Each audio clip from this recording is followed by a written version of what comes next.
Aida, en el programa del lunes pasado dimos breves explicaciones sobre lo que es la gnosis y quiero que en el día de hoy les dé más explicaciones a todos nuestros televidentes. Sí, cómo no, Fernando. Gnosis es el conocimiento que se preocupa por los problemas del ser humano y se presenta ante la gran crisis emocional contemporánea por la cual está pasando la humanidad entera. Los estudios gnósticos traspasan todo nivel de conocimiento y toda rutina de la vida. Además, busca el equilibrio del hombre en todos los campos del saber humano para descubrir y aplicar debidamente las fórmulas científicas que proporcionan la vida al hombre, el conocimiento integral para conocerse a sí mismo, para dejar de ser una máquina humana. La gnosis, con su lenguaje y conocimiento dinámico, es algo desconcertante y a la vez agradable para el hombre contemporáneo. La actitud de la gnosis, en el fondo, es muy moderna.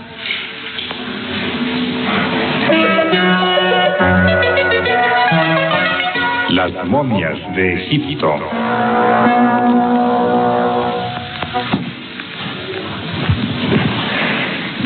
A petición del público y aprovechando la visita del doctor Samael Aumbeor, lo presentamos nuevamente en este programa para que platiquemos sobre una gran variedad de temas.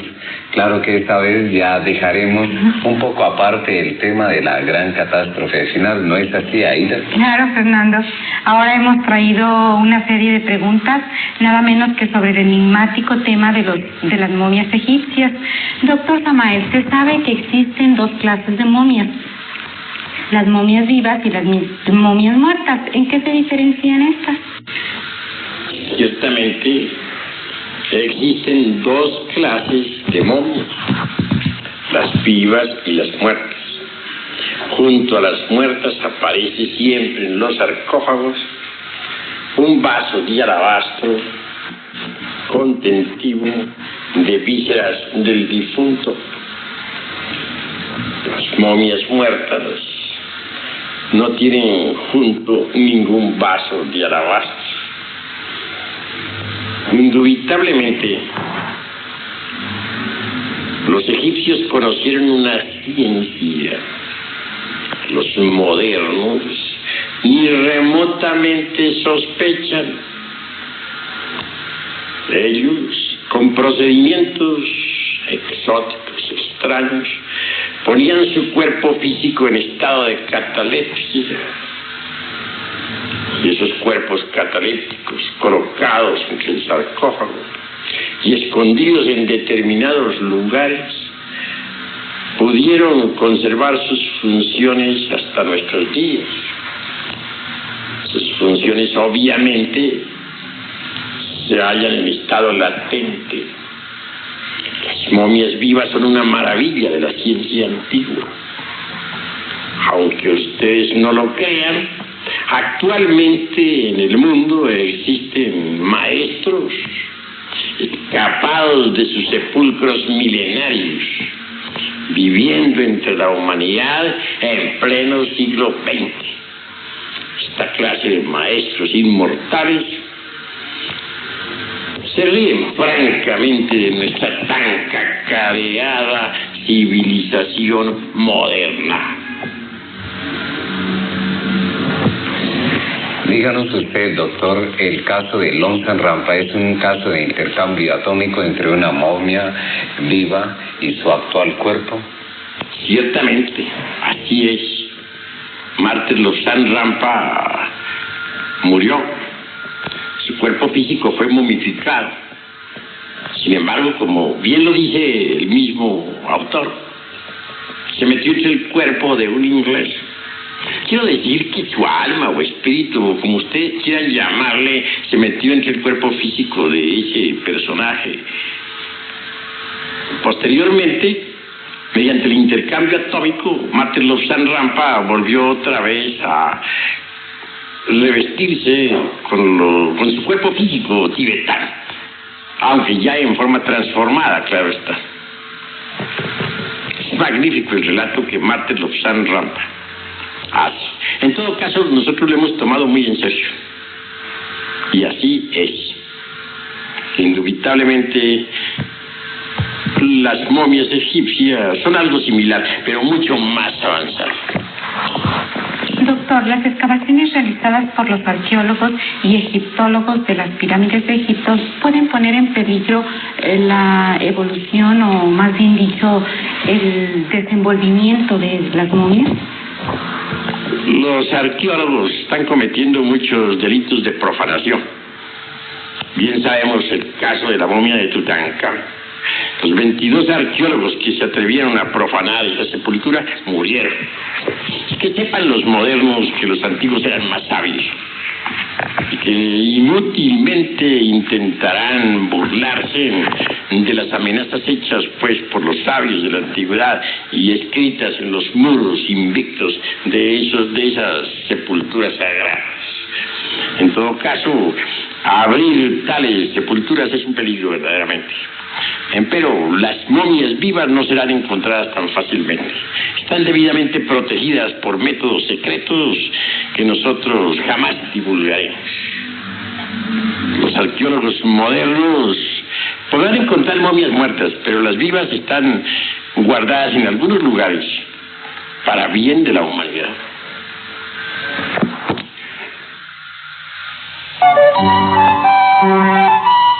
¿Sabía usted que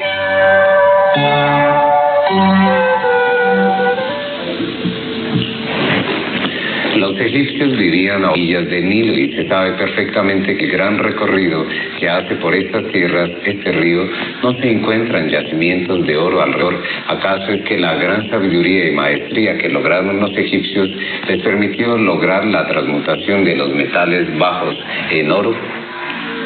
Ciertamente los egipcios sabían transmutar los metales bajos en oro. También nuestros antepasados en México amasaron el oro. De los incas diremos otro tanto.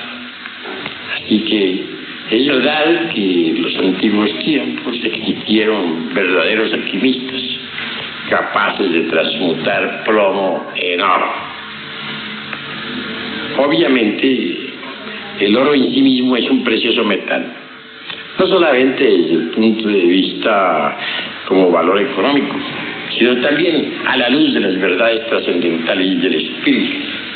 Los alquimistas medievales conocían la ciencia de las transmutaciones metálicas. Paracelso, Nicolás Flamel, Raimundo Lulio y muchos otros lograron transmutar el plomo en oro. Eso ya está demostrado. Doctor, si los egipcios tuvieron tal capacidad para transformar el plomo en oro, ¿qué podría hacer una mujer para lograr dicho poder? Indubitablemente, la mujer tiene los mismos derechos del hombre y llega a las mismas alturas. Y yo conozco mujeres alquimistas que han logrado la transmutación del plomo en oro. Obviamente la mujer tiene que estudiar la ciencia hermética, el arte hermético. Los árabes llevaron tal ciencia a Europa. En la Edad Media hubo furor por esa ciencia. Millares de hombres serios se dedicaron al estudio de la alquimia.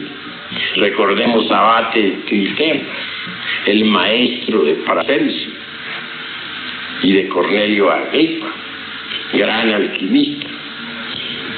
Así también hubieron otros de ellos muy famosos, como el señor Luis de Estizac y como el muy notable conde San Germán. Doctor, ¿cómo es posible que la ciencia moderna, siendo tan poderosa, realizando viajes a la luna, etcétera, no haya sido capaz de descubrir el secreto de la transmutación de los metales en oro? La ciencia moderna tiene maravillosos inventos, como son la televisión, la radio, etcétera, etcétera, etcétera. Pero se ha olvidado de la ciencia alquimista antigua, la ha subestimado. Y considero que ahí está el error. Bien vale la pena que los hombres de ciencia moderna vuelvan otra vez a la alquimia. Obviamente la ciencia de Hermes contiene sorpresas extraordinarias. Bien vale la pena no solamente transmutar el plomo en oro, sino también lograr el famoso elixir de larga vida. Actualmente hay quienes inventan sueros para alargar la vida. Pero a pesar de todo, los hombres más famosos mueren rodeados de ilustres científicos. Doctor, finalmente díganos, ¿qué es la transmutación? Con el mayor gusto voy a responder a Aida algo sobre la transmutación. La transmutación es la ciencia maravillosa que nos permite cambiar una sustancia en otra. Por ejemplo, si transmutamos plomo en oro, ahí hay transmutación. Uno puede transmutar, por ejemplo, las fuerzas maravillosas del sexo en voluntad, en conciencia, en sabiduría, en amor, etc. Ya Sigmund Freud en el psicoanálisis se ocupa de la transmutación sexual. También es posible transmutar un metal en otro. Científicos actualmente lo hacen mediante la ciencia atómica, pero hacer oro actualmente resulta más caro que legítimo. Sin embargo, los alquimistas medievales, mediante conocimientos secretos que se han perdido hasta nuestros días, conseguían transmutar plomo en oro.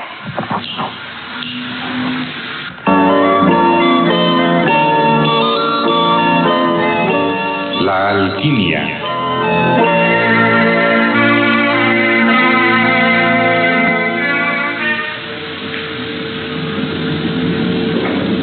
Hace más de 700 años existió un hombre muy peculiar, Raimundo Lurio, nada menos el creador de una máquina pensante que fue hecha bajo los principios de la teoría cabalística de los gnósticos y que de hecho no se diferenciaba casi nada de una moderna computadora. Es cierto, doctor, que Raimundo Lurio, a pesar de que han pasado 700 años, aún sigue viviendo, y si es así, ¿cómo lo ha logrado? Bueno, Raimundo Lurio conoció la ciencia de las transmutaciones metálicas. Transmutaba plomo en oro. Tuvo también en su poder el elixir de larga vida. Desafortunadamente, Raimundo Lurio murió antes de poder hacer uso de tal elixir. En cambio, Nicolás Flamel, que fue contemporáneo, sí logró en verdad el elixir de larga vida. Su esposa, Perinaí, también lo logró. De manera que esta pareja aún vive todavía en el Indostán y gozan de perfecta salud, como lo declarara hace poco un derviche en Turquía, un derviche inmortal. Hay pues hombres inmortales. Nicolás Flamel fue uno de ellos. Raimundo Lurio, aunque tuvo el secreto, no lo logró, porque murió antes de poder hacer uso de su secreto. Nosotros los gnósticos conservamos esos secretos y es obvio que los enseñamos a aquellos que demuestran amor verdadero por la sabiduría. Sin embargo, tales aspirantes deben ser sometidos a rigurosos estudios y a terribles pruebas. Nada se nos da de regalar. Nosotros no cobramos dinero, pero sí exigimos del candidato una conducta recta. Así que quienes quieran lograr de verdad la inmortalidad, pueden lograrla. Pero esto requiere grandes estudios y terribles disciplinas esotéricas. Se sabe perfectamente que los alquimistas lograban adquirir el elixir de la larga vida. El conde de San Germán es uno de los máximos exponentes de la sabiduría alquimista. Se rumora que él también logró el codiciado elixir y que por tal motivo le ha permitido vivir hasta estos tiempos, y que para evitar problemas con el escepticismo y fanatismo de su época y de esta época contemporánea, ha tomado personalidad como las de William Shakespeare y otros más para manifestarse hasta la consumación de los siglos. ¿Esto es cierto? ¿Qué nos dice al respecto? Giovanni Papini da testimonio precisamente sobre el conde de San Germán. Se encontró con él en un barco que viajaba hacia la India. Le abordó No tuvo inconveniencia alguna el conde en enseñar al citado escritor sus credenciales. En un puerto de la India tomó tierra y un grupo de ancianos tibetanos le recibió. Se lo llevaron para el Tíbet. Esto sucedió por allá en el año 1939. Obviamente el conde, antes de la Segunda Guerra Mundial, visitó a los principales hombres de Estado en Europa. Les aconsejó, les insinuó la idea de desistir de la guerra. Vive todavía el conde a pesar de los innumerables siglos.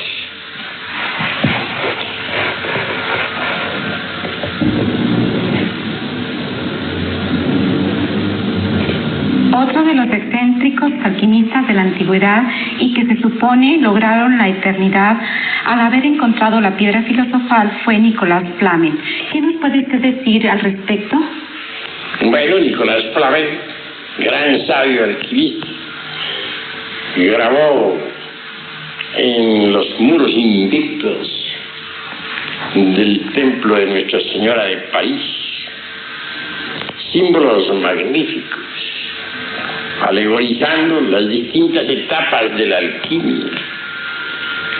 Él enriquecía a Europa con sus fundaciones y sin embargo se conservaba pobre. Nicolás Flamel ha sido pues un hombre enigmático. Como ya dije, vive en la India actualmente junto con su esposa Perinay. Posee el elixir del arca vida y la piedra filosofal. A muchos podrá parecerles exagerado lo que estamos diciendo. Obviamente esta clase de declaraciones están fuera del ambiente en que nos encontramos. Pero la verdad es la verdad y hay que decirla cueste lo que cueste. Doctor, también se dice que los derviches danzantes de Turquía fueron otros grandes alquimistas. Díganos cómo trabajan ellos y cuál es la finalidad de trabajar en la alquimia.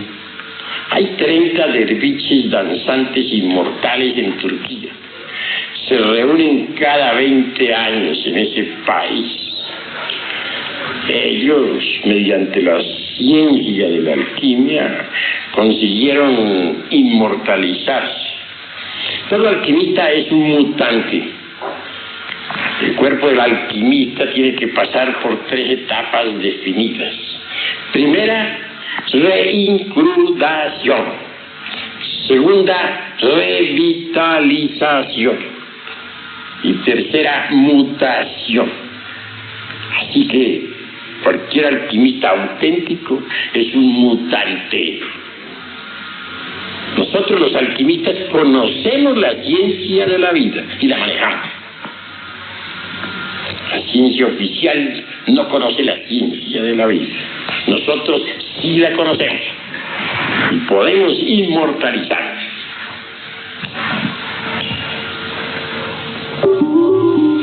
Sociología.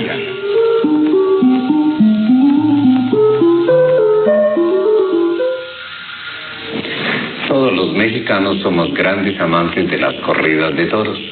Ni qué digamos del amor que sienten por este arte de los toros los potosinos. Lastimosamente nadie ha conocido cuál es el verdadero origen de las grandes faenas con los toros. Es bueno que de una vez por todas quede aclarado que el arte taurino no es algo mecánico, sino algo trascendental. Doctor Samael Aumbeor, ¿qué luz nos puede dar usted sobre este tema? En nombre de la verdad tenemos que afirmar que tal arte es antiquísimo. Ya en el templo de Neptuno de la sumergida Atlántida se realizaba el toreo. Entonces resplandecían en el ruedo los 12 signos zodiacales. Las multitudes todas contemplaban el regio arte. Allí hay un simbolismo extraordinario. Los aprendices son en realidad los picadores. Los compañeros están representados por los banderilleros. Y el maestro que ha logrado eliminar de su naturaleza psicológica todos los defectos psicológicos, es decir, el ego animal, está perfectamente simbolizado por el torero. Así que este arte es maravilloso. Antes de entrar en el ruedo, el torero con su traje de luces maravillosas se hinca humildemente ante su virgencita. No está de más recordar que los antiguos toreros del dios Neptuno rendían siempre culto a su madre divina. Así pues se conserva por tradición tal procedimiento, y eso hace del toreo una obra maravillosa.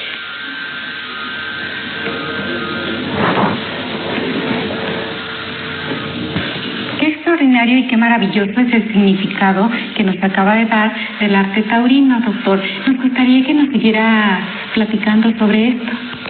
El esoterismo taurino es portentoso. Los grandes sabios de los tiempos idos escribieron preciosas obras sobre el esoterismo taurino. Indubitablemente el toro alegoriza al ego animal, es decir, al yo de la psicología experimental que todos llevamos dentro, que es un manojo de deseos, pasiones, odios, etcétera, etcétera, etcétera. Las vestiduras del torero son también altamente simbólicas. La espada, por ejemplo, representa a la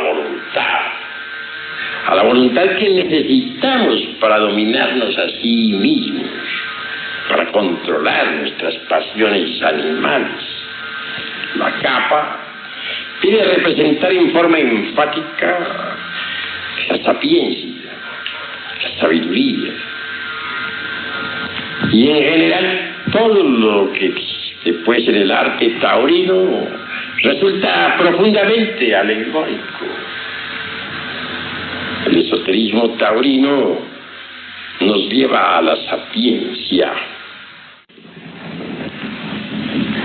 Seguiremos en el día de hoy aportando las correspondientes explicaciones sobre la importancia y trascendencia del gnosticismo.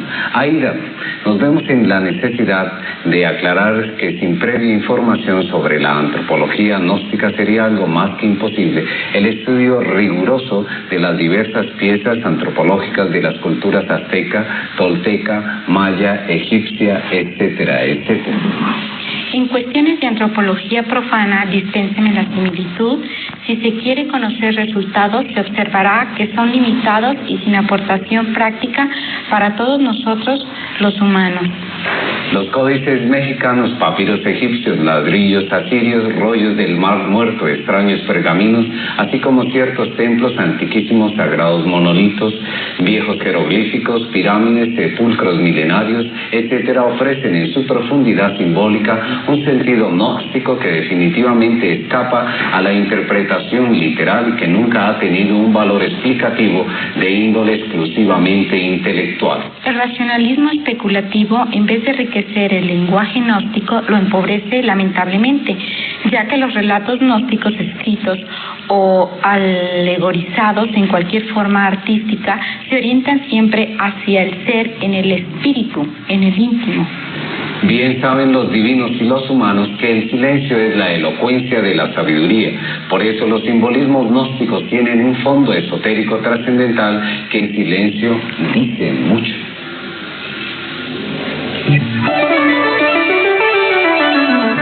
La cábala de predicción.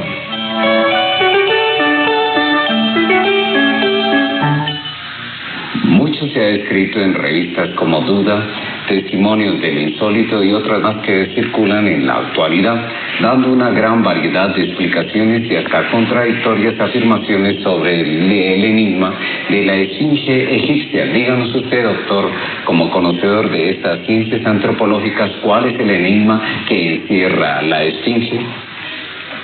Interesante pregunta. La esfinge ciertamente simboliza los grandes misterios esotéricos de la antigüedad. Las garras del león representan el fuego, las alas representan el aire, la cabeza de hombre representa el agua, las patas del toro representan la tierra. Antiguamente la esfinge estaba coronada con una corona de 9 puntas para simbolizar la novena esfera, es decir, los misterios del sexo. En el fondo, la esfinge representa a los mismísimos misterios del sexo. Indubitablemente, la esfinge fue traída del Atlántico. Se le usó en la Universidad de Acaldana. Estuvo en el sur del África, que antiguamente se llamaba Grabonce, y posteriormente se le estableció definitivamente en Egipto. El Colegio de la Esfinge se dedica a los misterios esotéricos de la naturaleza y del cosmos. Por eso es grandioso el Colegio de la Esfinge. Nostradamus se dice que estudió en el Colegio de la Esfinge. Todos los sabios de la antigüedad conocieron tal colegio. La esfinge representa los poderes elementales de la naturaleza. Se nos ha dicho con gran acierto que la contraparte sutil o espiritual de esa esfinge que vemos allá en el Egipto es un deituso muy especial que en sí mismo contiene los secretos de la vida y de la muerte. Bajo la esfinge existe un templo secreto en el que están los 22 arcanos del tarot. La puerta de entrada, muy raros son los que la conocen. Bien vale la pena que estudiemos siempre los misterios de la esfinge. Ella permanece allá en el desierto, aguardando ser descifrada. En el fondo, la esfinge es el hombre mismo.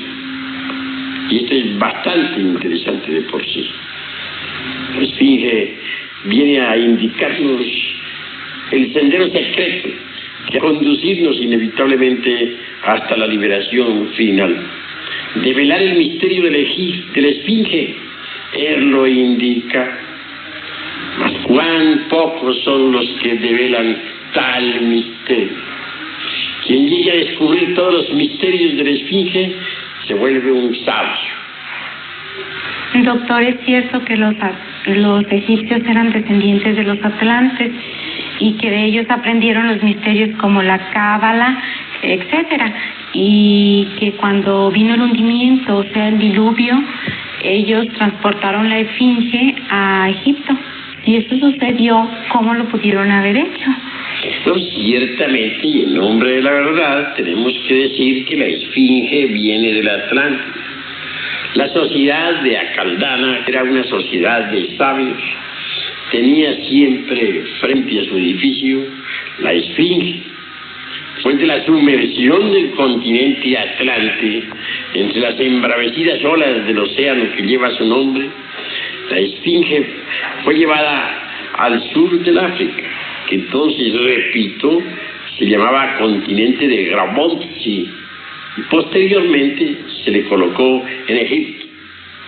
Empero debemos afirmar con gran énfasis que también existen en Egipto muchas esfinges. Recordemos nosotros la calle de esfinges que hace poco se descubrió. Frente a cada esfinge blanca se halló una esfinge negra.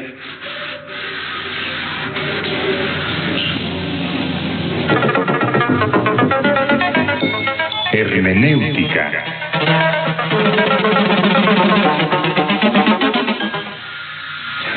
Doctor, ya que usted es el fundador y director de la Asociación Gnóstica de Estudios Antropológicos y Culturales, ¿qué nos puede decir acerca de Tlaloc y Tlaloca, fundadores de Tenochtitlan?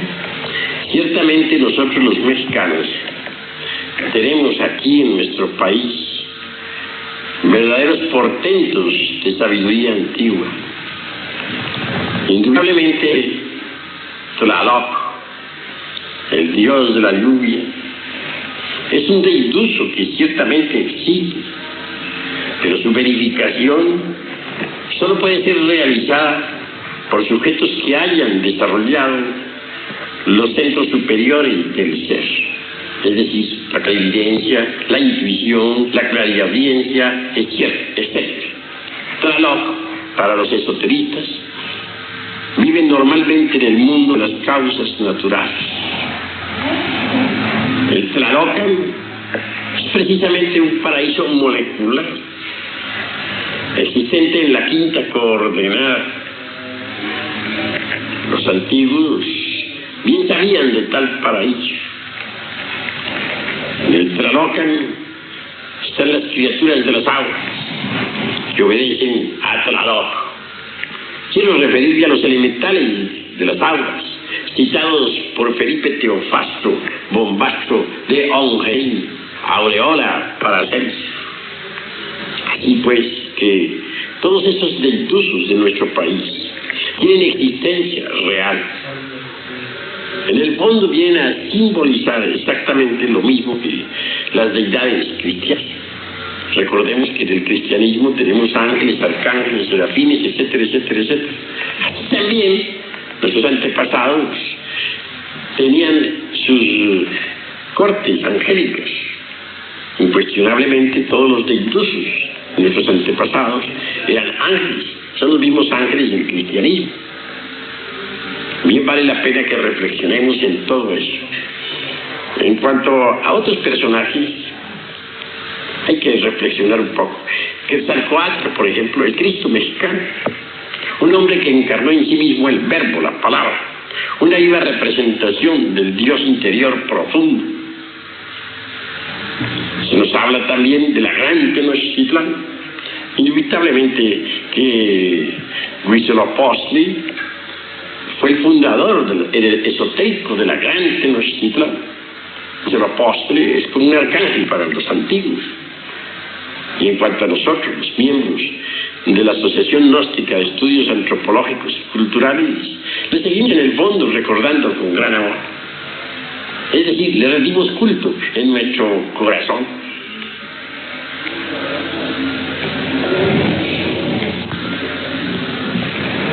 Dice una frase muy común y muy conocida por todos, ¿qué fue primero, el huevo o la gallina? Esta frase se relaciona con la siguiente pregunta.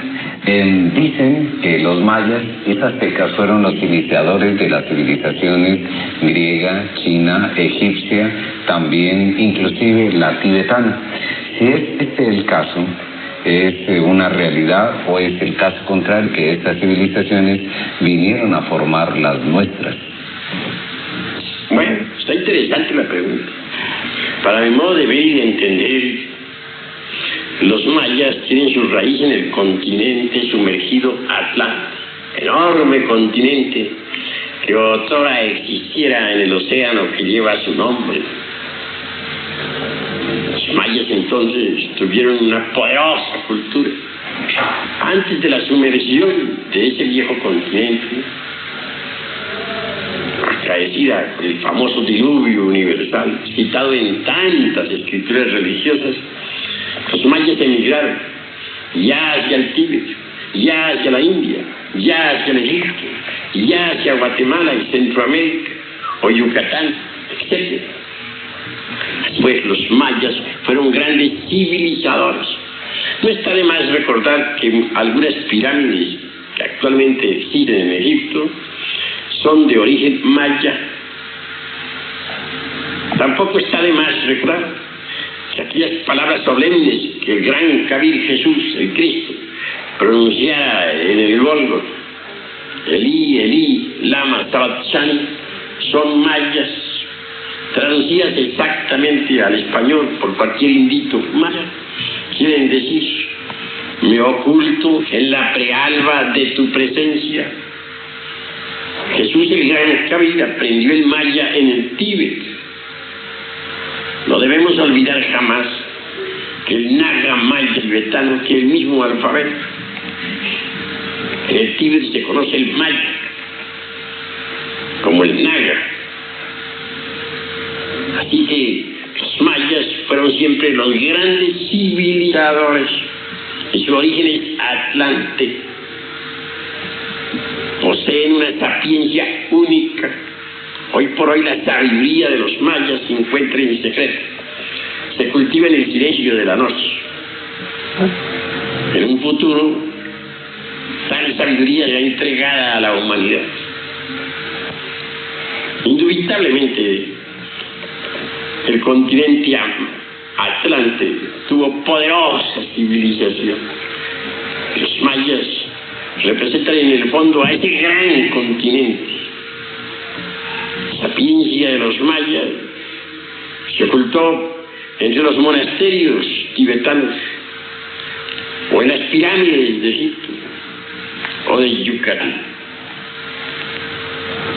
Muy pocos son los seres humanos que han podido conocer tal sapiencia. Los mayas conocían la energía atómica, etcétera, etcétera, etcétera.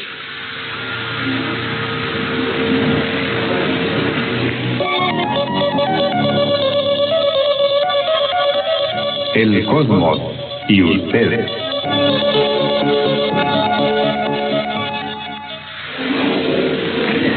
El mundo, desde el punto de vista de la física, se envuelve fundamentalmente bajo la ley del 3, es decir, la fuerza negativa, la fuerza neutra y la fuerza positiva.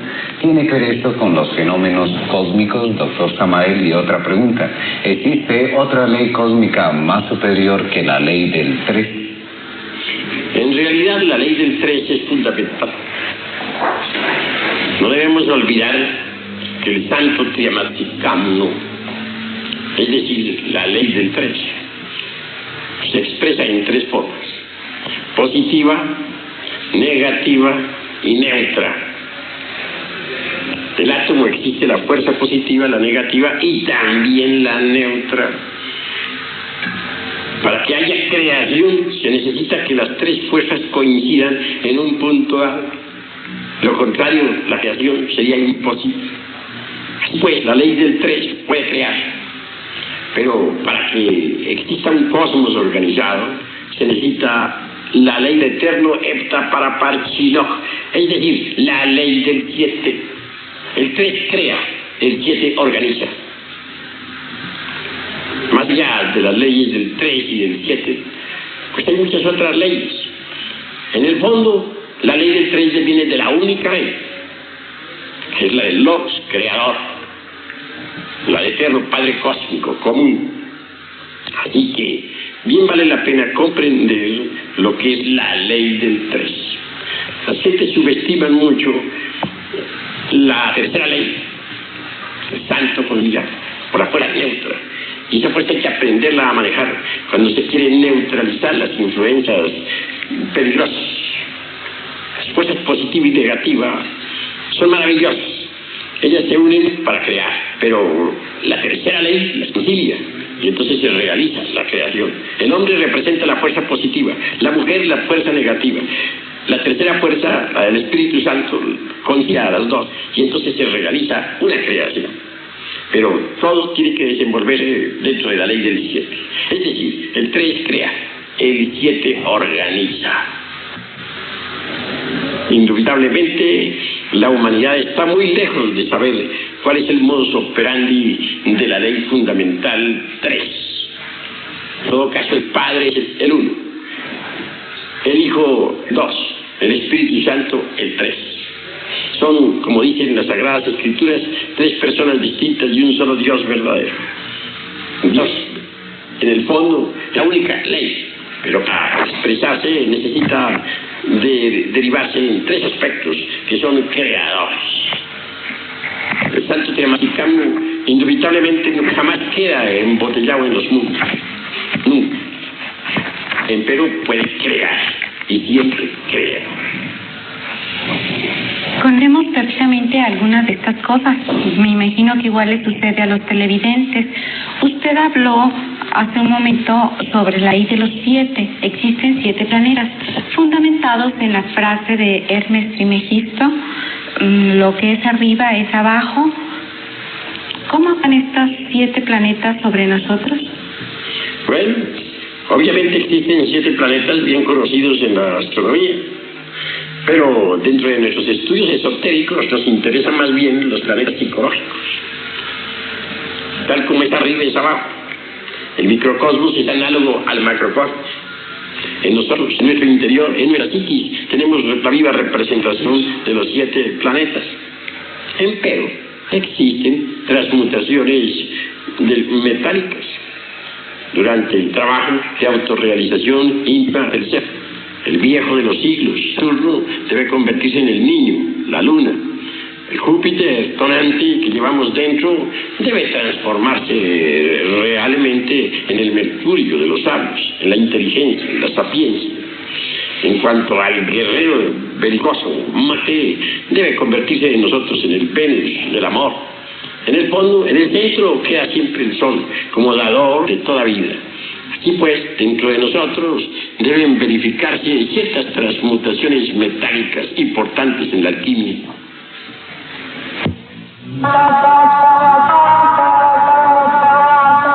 Diálogos extraños. Uno de los escritores más famosos esotéricos ha sido Lobsang Rampa, que ha escrito sobre viaje astral. Las juventudes actuales lo comentan mucho, pero hablan solamente de la parte práctica y vivencial. Doctor, queríamos preguntarle que nos aclare definitivamente si el viaje astral es algo intelectual o es algo eminentemente práctico. Con el mayor gusto contestaré, Aida. Ciertamente, el viaje astral es una realidad, como lo dice Martin Lobsang Rampa. El hombre auténtico, incuestionablemente posee un cuerpo astral. Este es un cuerpo maravilloso, extraordinario, y sabe usarlo a voluntad. La parte práctica de esta cuestión es muy fácil. Hallándose uno en un estado de transición existente entre vigilia y sueño, suavemente puede levantarse de su lecho con gran naturalidad. Entonces verá con asombro que el cuerpo físico queda en la cama dormido. Ya fuera de la forma densa, uno puede viajar a través del espacio, dirigirse a otro planeta, investigar los misterios de la vida y de la muerte, ponerse en contacto con los seres inefables, etcétera, etcétera, etcétera. En todo caso, lo importante sería aprovechar el estado de transición existente entre la vigilia y el sueño. Y al levantarse, hacerlo con gran naturalidad. No se trata de levantarse mentalmente o intelectualmente, como dices tú, sino realmente. Lo que estoy diciendo debe traducirse en hechos. Obviamente, durante el estado de transición existente entre vigilia y sueño, las conexiones que unen el cuerpo astral al cuerpo físico quedan sueltas. Y por lo tanto, al levantarse en ese momento, se producirá el desprendimiento del astral. Este libre puede viajar a través del espacio y dentro del mismo, indubitablemente, estará la conciencia. Y pues, conscientemente podemos viajar a través del espacio estrellado. Esto es muy fácil. Es cuestión únicamente de poner atención al estado existente entre vigilia y sueño. Eso es todo. Otra pregunta más ahí con relación a todo ello. Se sabe perfectamente que el viaje astral se realiza en el mundo de los sueños. Bueno, sabiendo ello, también nos preguntamos en estos momentos a dónde van ese grupo de personas o a dónde han ido ese grupo de personas que han desaparecido en el Triángulo de las Bermudas, o famosamente conocido como el Triángulo del Diablo. ¿Van al plano astral o mundo de los sueños, o a qué lugar se dirigen específicamente? Bueno, ante todo debemos reconocer que existe la cuarta vertical, la cuarta dimensión.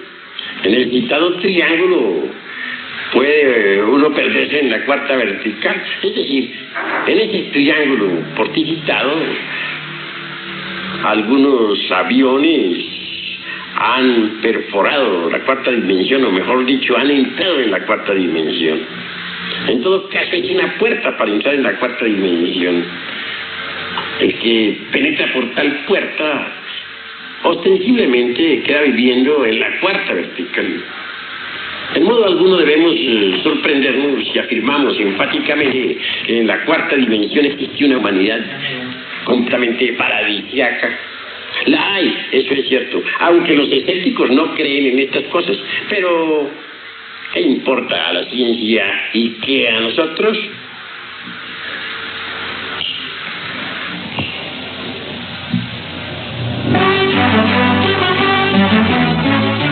Esoterismo.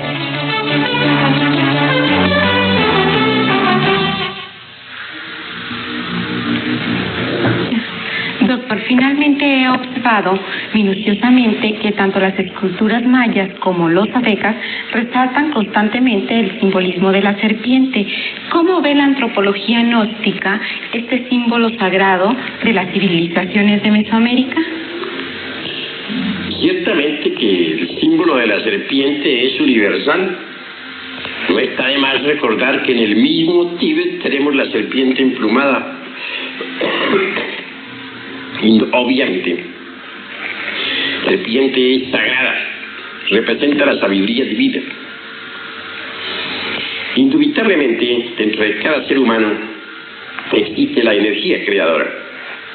Esta energía tiene que subir por la espina dorsal hasta el cerebro. Tal energía tiene poderes extraordinarios y asume ante el clarividente una forma completamente serpentina.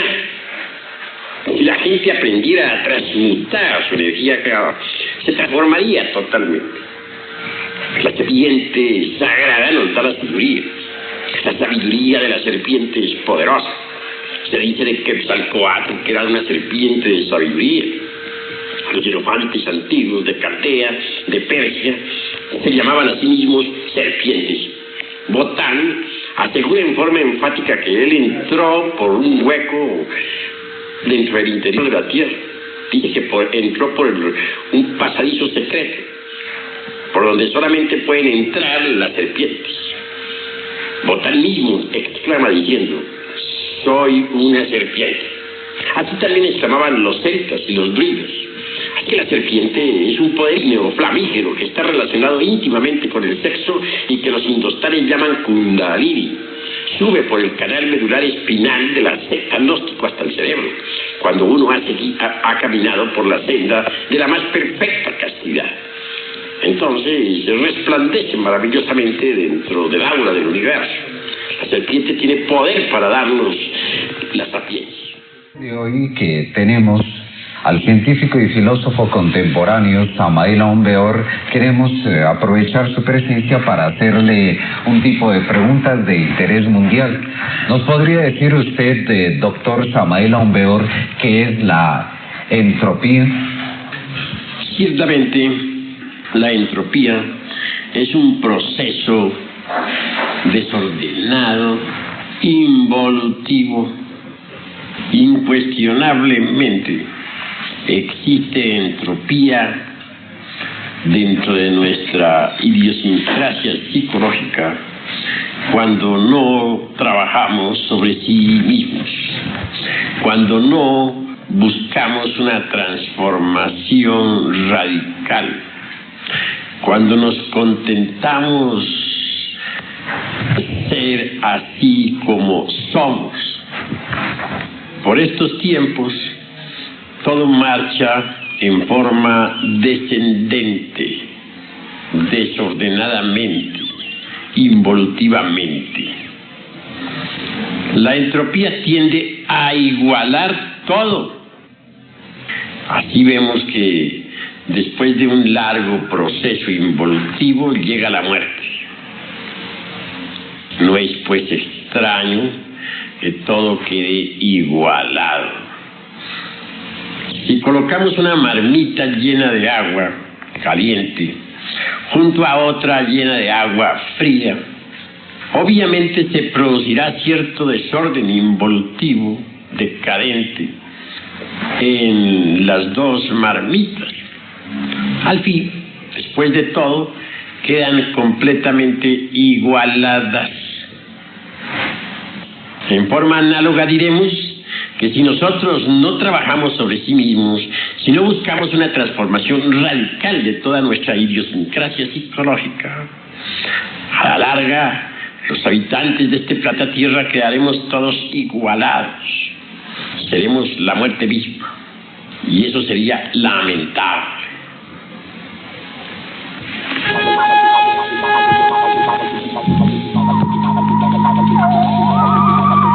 Doctor, entonces el hombre del siglo XX tiene que llevar la filosofía del sacrificio para poder vivir a gusto. Obviamente, sin sacrificio no podría haber transformación. Necesitamos sacrificarnos si es que queremos transformarnos. Precisamente, en estos momentos nuestra Tierra toda marcha de acuerdo con la ley de la entropía. Eso es incuestionable, indubitable. Es claro que se va a necesitar de un gran sacrificio a fin de que esta Tierra se transforme. Y ese sacrificio será una gran catástrofe. El sacrificio en sí es grandioso. Por ejemplo, el petróleo, dijéramos, es sacrificado en la locomotora en aras de la fuerza motriz y de la velocidad. En el sacrificio, una fuerza inferior se transforma en una fuerza superior. Si nosotros nos sacrificamos nuestros deseos animales, nuestras pasiones brutales, nuestros odios, nuestros egoísmos, nuestras violencias, no podremos transformarnos. Así pues que en el sacrificio se verifica un fenómeno de transformación. Es por medio del sacrificio como nosotros podemos libertarnos totalmente de la ley de la entropía. Y en el sacrificio tendremos que marchar en forma descendente, involutiva, decadente. Y esto inevitablemente. Ha llegado pues la hora de comprender la grandeza del sacrificio. Eso es obvio.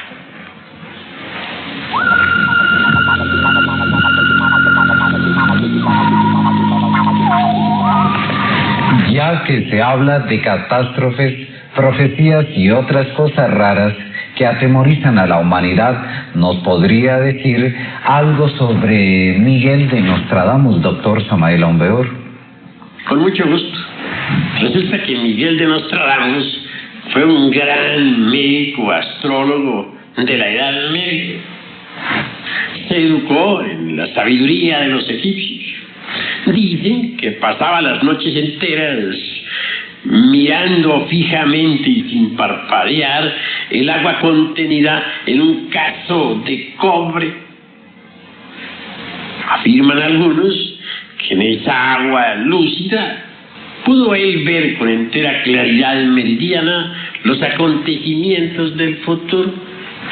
Así pues, Miguel de Nostradamus fue un gran vidente, eso nadie lo puede negar. Hasta la fecha, todas las profecías que Miguel de Nostradamus hizo se han cumplido matemáticamente. Profetizó también la Segunda Guerra Mundial y dio hasta el nombre de Hitler, con excepción de una letra equivocada.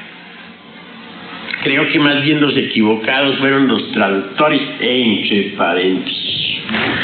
Y no hay duda de que habla de cumplirse la terrible profecía del futuro, la del famoso 1999. También pronostica la Tercera Guerra Mundial y muchos otros acontecimientos de índole extraordinaria. Para mi modo de ver y de entender las cosas, estamos en los tiempos del fin. Las gentes creen que los tiempos del fin serán dentro de unos cuantos miles de años. Más se equivocan.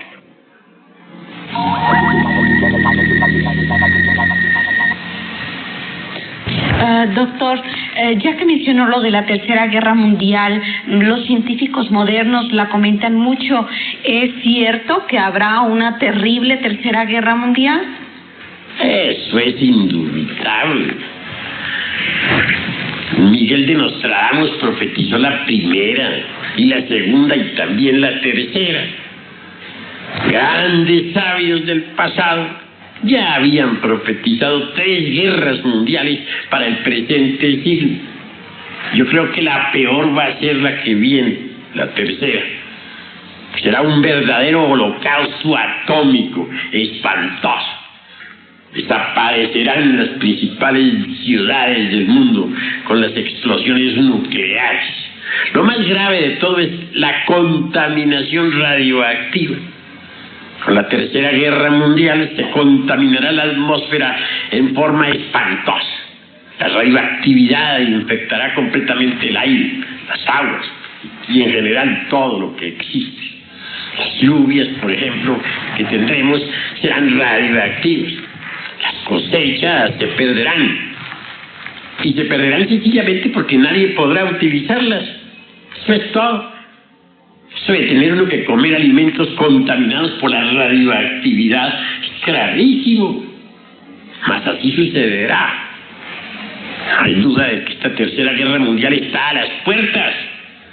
Por otra parte, en estos tiempos hay hambre, desolación, seria, espantosa, crisis de valores, etcétera. Todo esto nos va orillando poco a poco hacia la Tercera Guerra Mundial.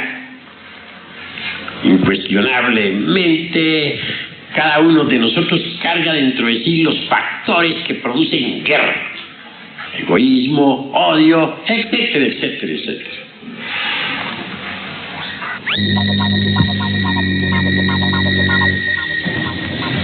¿Nos podría decir, doctor Samael Aumbeor, cómo van a intervenir en esos momentos de conflictos mundiales, ahora que se habla tanto de los extraterrestres, si ellos van a intervenir en nuestro favor o, por el contrario, van a ayudar más a nuestra destrucción? Bueno, las gentes tienen tantos conceptos sobre esta cuestión de los extraterrestres que bien vale la pena analizar, aunque sea un poquito. En nombre de la verdad diremos que los extraterrestres existen, aunque los escépticos duden. Esto de los extraterrestres está ya completamente demostrado. Ahora, en lo que a mí atañe, les tendré que decir que a mí me consta la existencia de los extraterrestres, porque yo estuve en contacto personal en el Distrito Federal, allá en el desierto de los Leones, con una nave de viajeros intergalácticos.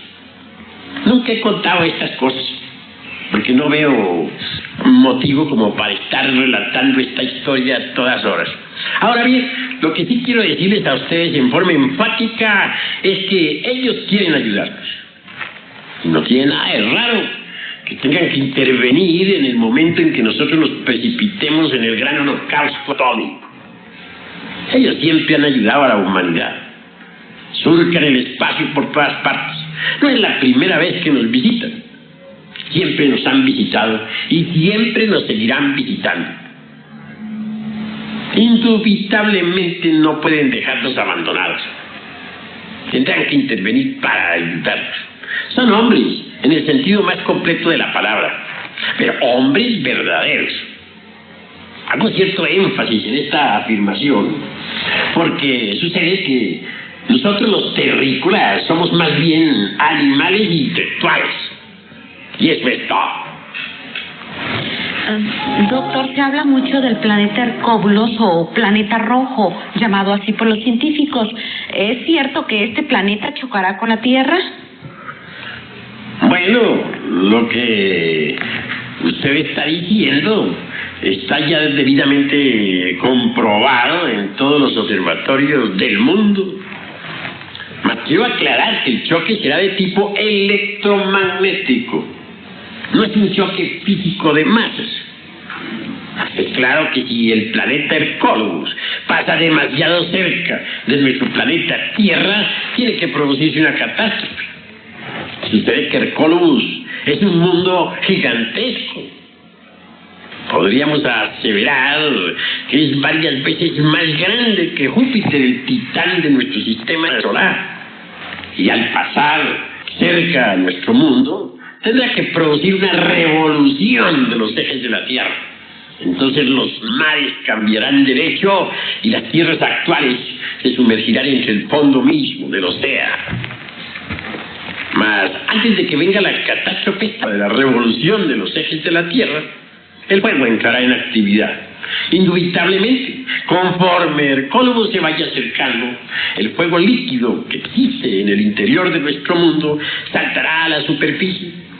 Y entonces aparecerán volcanes en erupción por todas partes, acompañados de fuertes terremotos, y caerán todas las grandes ciudades del mundo: Nueva York, París, Londres, Buenos Aires, y hasta nuestro querido Distrito Federal en México. Nada se salvará de la hecatombe.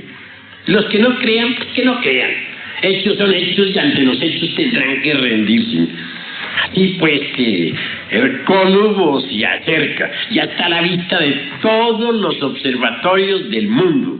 Ya existen mapas estelares donde se muestra la órbita de Hercólogos. Pertenece a un sistema solar llamado Tilo, y es obvio que tendrá que pasar muy cerca de nosotros, tal mundo. Es demasiado gigantesco y tiene que producir en nuestra Tierra terribles convulsiones. Así pues, Hercólogos traerá el duelo del fuego y del agua dentro de nuestro mundo. Y todo lo que actualmente existe dejará de existir dentro de poco tiempo. Que las gentes no crean, que se ríen, ¿qué importa a la ciencia? Y que a nosotros, escrito está, que el que ríe de lo que desconoce está en el camino de ser idiota. Esta es una terrible afirmación. Así pues, en nombre de la verdad, tengo que decirles a ustedes que Hercólogos está cerca.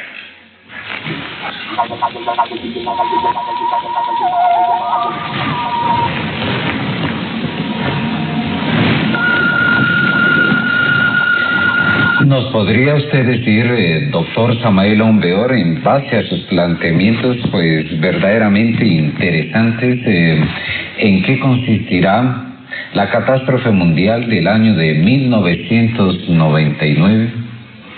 Bien, vale la pena contestar esta cuestión. Indubitablemente, dice Miguel Nostradamus, famoso astrólogo, que cuando Hercólogos se acerque, se verá en el cielo como 2 soles, y esto alarmará a las multitudes. Con el acercamiento de Hercólogos, la gente se pondrá excesivamente nerviosa. Obviamente las ondas electromagnéticas de tal mundo son poderosas. Cuando esto sea, ya la Tercera Guerra Mundial habrá pasado. Entonces, nuestro planeta por esos tiempos estará muy cargado de radioactividad.